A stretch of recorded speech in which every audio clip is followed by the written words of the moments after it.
Los coronavirus son una extensa familia de virus que pueden causar enfermedades tanto en animales como en humanos. Se les llama coronavirus porque van a adoptar o van a tener la semejanza a una corona. Hasta el año pasado, en diciembre, nosotros hablábamos que estos coronavirus eran de 6 tipos. Después de la aparición del virus en Wuhan, China, ahora decimos que existen 7 tipos que van a afectar a los humanos. En los humanos se sabe que estos coronavirus pueden hacer o pueden producir infecciones que pueden ir desde un resfriado común hasta enfermedades mucho más graves, como es el síndrome del distrés respiratorio agudo.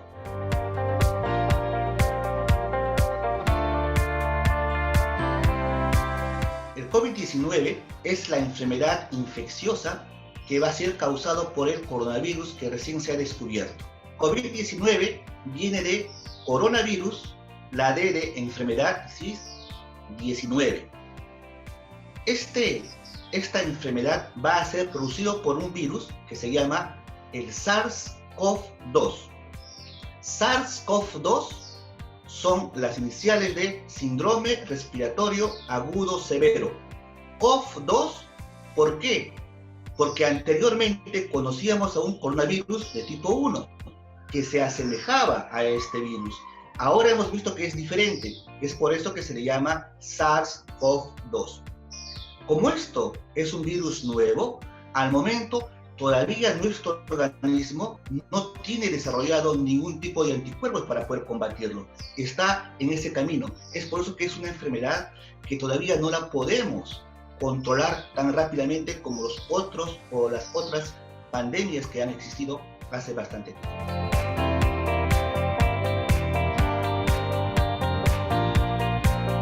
Los signos y síntomas del COVID-19 son muy variables. No podemos hablar exclusividades de síntomas para este virus. Lo que podemos decir que hay diferentes síntomas que nos van a hacer pensar que estamos ante una infección por el COVID-19.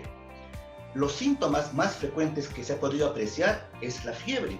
Se dice que 9 de cada 10 personas desarrollan la fiebre. La tos, una tos seca, generalmente se ha presentado entre 7 a 10 personas. El cansancio, ¿no es cierto?, es otro síntoma. De repente estos 3 síntomas son los que frecuentemente más van a presentar. Pero lo que llama la atención en el COVID-19 es la falta de aire, es la dificultad para poder respirar. Existen otros síntomas, como son los dolores musculares, dolores de garganta. Se habla que las personas que están con la infección del COVID-19 pueden tener una pérdida del olfato y una pérdida del gusto. Inclusive se habla de diarreas. Es decir, todos estos síntomas no van a ser de todos exclusivos de un solo paciente. Un paciente podría presentar un síntoma, 2 síntomas o de repente hasta ningún síntoma. Es por eso que viene la preocupación, que hay pacientes que son asintomáticos aparentemente y podrían producir contaminación a otras personas.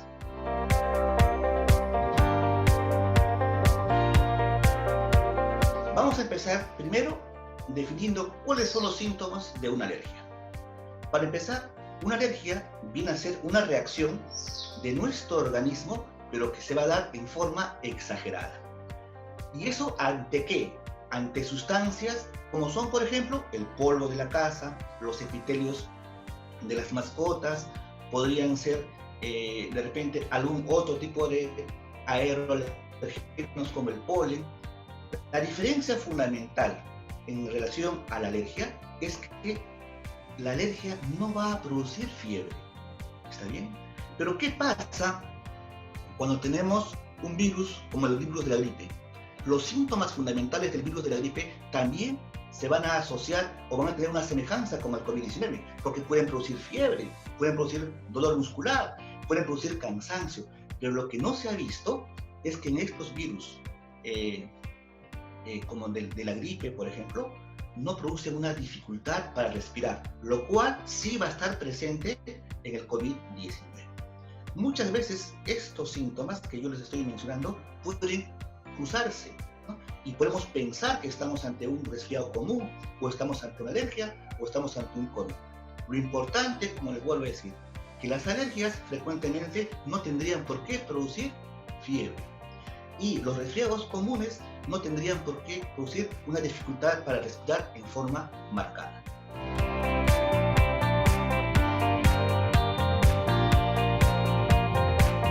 El periodo de incubación es el tiempo que va a transcurrir entre la infección por el virus y la aparición de los síntomas de la enfermedad.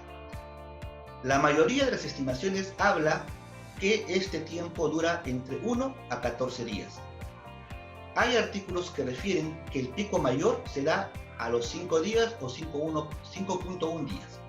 Hace aproximadamente 3 semanas han salido otras referencias donde refiere que el 97.5% de las personas que han desarrollado alguna infección de COVID-19 lo han hecho a los 11.5 días. Es decir, estas estimaciones que estamos hablando en este momento podrían cambiar de acuerdo a la mayor cantidad de población que se la estudie.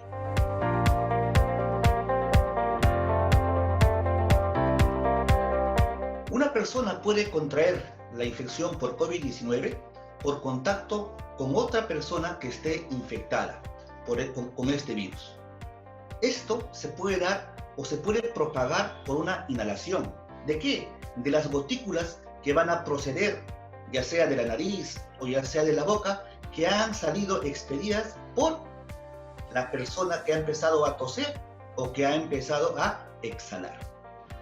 También podemos decir que estas gotículas pueden caer en diferentes objetos o en diferentes superficies, ¿no?, que van a estar cerca a la persona.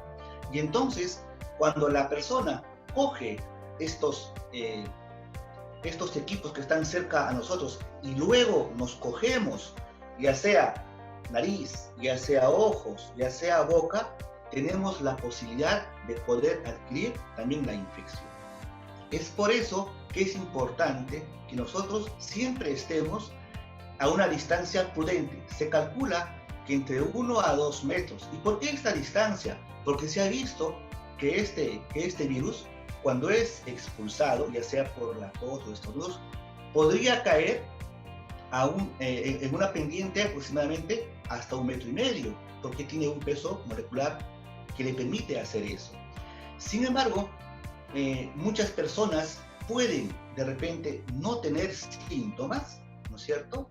Y uno va a estar cerca a ellos, pero sí la persona puede estar contagiada. Es por eso que recomendamos siempre que tendría que haber una distancia prudente entre 1 a 2 metros entre persona y persona, para de esta forma, nuevamente reitero, evitar que haya un contagio que a veces puede pasar muchas veces desapercibido.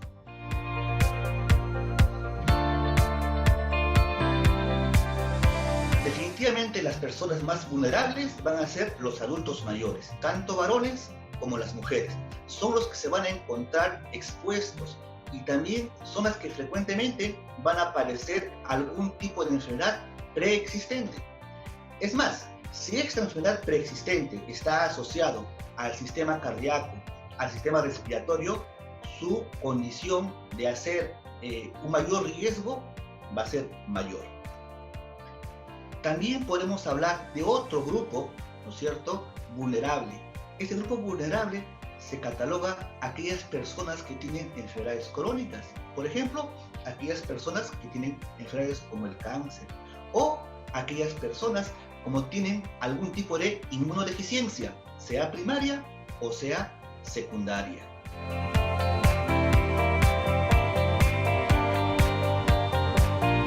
Al momento, no hay un tratamiento, digamos, idóneo para el COVID-19.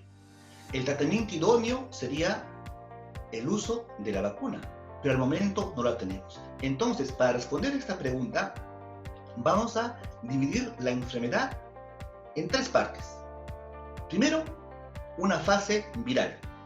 La fase viral, en esta primera fase, uno puede usar medicamentos sintomáticos. ¿Por qué? Los pacientes o las personas solamente presentarán muchas veces síntomas menores. Entonces podríamos usar paracetamol como un asintomático. Cuando ya vamos a una fase, digamos, secundaria o pulmonar que llamamos, acá sí tenemos que usar ya medicaciones mucho más especializadas. Acá podemos usar los antivirales. Todo lo que les estoy hablando no es una regla exclusiva. Generalmente son estudios, son procedimientos que se está utilizando para poder beneficiar a los pacientes, pero no hay una regla establecida. Entonces, por ejemplo, en esta fase podríamos usar los antivirales o los retrovirales, como es el atazanavir, como es el remdesivir, lopinavir, en fin. Estos retrovirales, ¿no es cierto?, podrían mejorar en esta fase la evolución de la enfermedad. También podemos usar en esta fase antimicrobianos, por ejemplo, la acitromicina, por ejemplo, la cloroquina o la hidroxicloroquina, que se ha aprobado inclusive en nuestro país. Sin embargo, estudios relevantes actuales también difieren un poco de que este tratamiento va a ser el más idóneo. También nosotros podríamos usar de repente en esta fase algunos tipos de esteroides sistémicos. La tercera fase, que ya es una fase mucho más, digamos, más grave, ¿no es cierto? Una fase donde hay una gran cantidad de inflamación, una hiperinflamación, es la fase crítica. Acá se ha visto que utilizando algún tipo de inmunosupresores, por ejemplo, la anti-interleuquina 6, como es el tocilizumab, puede ser el sarilumab o el baricitinib, el paciente podría beneficiarse. Podríamos usar en este caso lo que hablamos también de la inmunidad pasiva, es decir, podríamos usar lo que se habla, el plasma de pacientes convalecientes, de pacientes que ya han tenido la enfermedad. Es decir, no hay un tratamiento específico.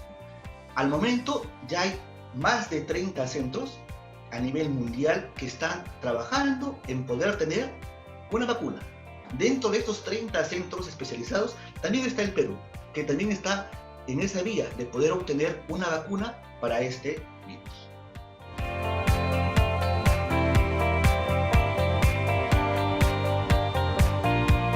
Fundamentalmente es lavarse las manos frecuentemente. Lavarse las manos con frecuencia es importante, y si es con agua y jabón, está bien. Si no tenemos agua y jabón, podríamos utilizar de repente algún desinfectante que contenga alcohol. Es importante que adoptemos algún tipo de medidas de higiene respiratoria. ¿A qué me refiero? Que cuando uno tose o cuando uno estornuda, debemos de cubrir la boca, o podríamos de repente utilizar un pañuelo y luego eliminar este pañuelo y nuevamente lavarnos las manos. Es importante que mantengamos al menos 1 a 2 metros de distancia entre nosotros y la otra persona. ¿Por qué decíamos eso? Porque muchas veces la otra persona, a pesar que no tenga o no demuestre que tiene síntomas, puede ser asintomática y también basta que haga un estornudo o algo, nosotros nos podríamos contagiar. Es importante que cuando tengamos cerca a nosotros objetos, ¿no es cierto?, luego nos lavemos la mano. ¿Por qué? Porque si cogemos los objetos y luego cogemos la nariz, cojo los ojos, cojo la boca, la posibilidad de la infección va a ser mayor. El uso de las mascarillas en la población generalmente nos puede servir como un medio de control para de esta forma poder reducir la propagación de la infección en nuestro medio. De todas las recomendaciones que nosotros estamos dando, la fundamental va a ser lavarse las manos muchas veces. Y la otra recomendación es que por ahora no salgamos tan ágilmente a la calle. Estamos en estos momentos en un momento de cuarentena. Cuanto menos contacto yo tenga con otras personas, va a ser mejor.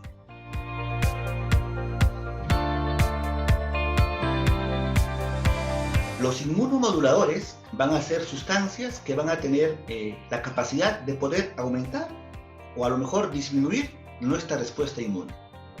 Desde el punto de vista terapéutico, esta capacidad de modulación o de inmunomodulación tiene un potencial, digamos, adyuvante en algún tipo de enfermedades neoplásicas, por ejemplo. Pero también pueden ser en las inmunodeficiencias y también pueden ser en las alergias. Entonces, los inmunomoduladores, como fundamento de sí, van a inmunoestimular a que mi respuesta sea la más adecuada. ¿Qué sucede con los probióticos? Estos probióticos van a ser sustancias, ¿no es cierto?, que van a tener la capacidad también de poder modular. ¿Pero qué van a modular?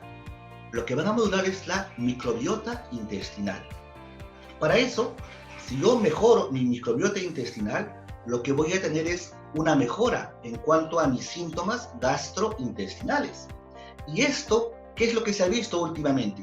Lo que se ha visto que esto pueden evitar complicaciones digestivas en estos pacientes. Y por ende, también se ha visto que hay una protección del aparato respiratorio. Entonces, al momento, nosotros estamos entre diferentes tipos de estudios que están buscando algún tipo de beneficio. Los estudios dicen que si una persona podría usar inmunomoduladores, como son bacterias, que usan probióticos, podemos de esta forma tener una respuesta mejor de parte del sistema inmunitario.